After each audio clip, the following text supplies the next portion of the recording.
कहाँ तू चली गइलू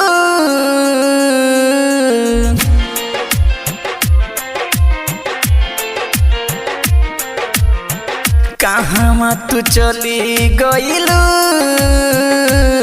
मुलाकात न होला हो। कहाँ तू चली गइलू मुलाकात न होला हो। रोज तड़पेला दिलवाई गोरी बात न होला हो। कहाँ तू चली गइलू मुलाकात न होला हो। कहाँ तू चली गइलू मुलाकात न होला हो। आप सुन रहे हैं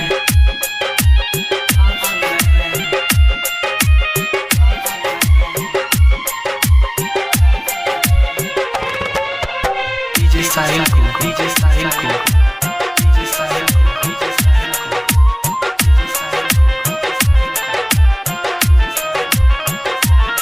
हो कहाँ गइल बाड़ू तू हो जाने अभी न वइलू हो। अब लागत कि जान नहीं अइबू तू कबहू हो। हो कहाँ गइल बाड़ू तू हो जाने अभी न वइलू हो।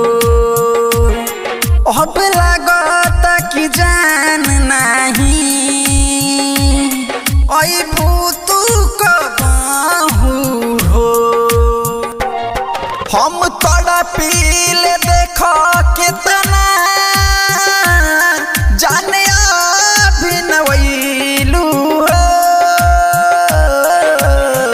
कहाँ तू चली गइलू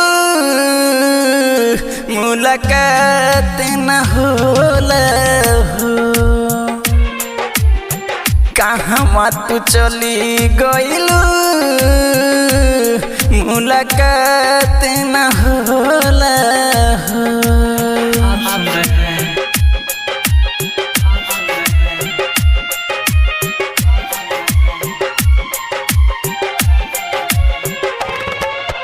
डीजे साहिल को डीजे साहिल को डीजे साहिल को डीजे साहिल को अब हार गइल बानी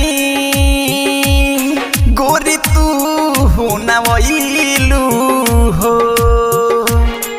अब तोहर सिवाय नेहा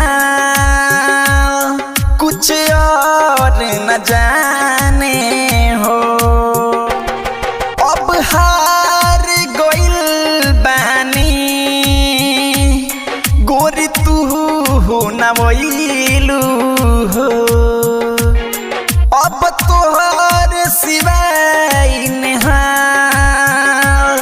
कुछ और न जाने हो।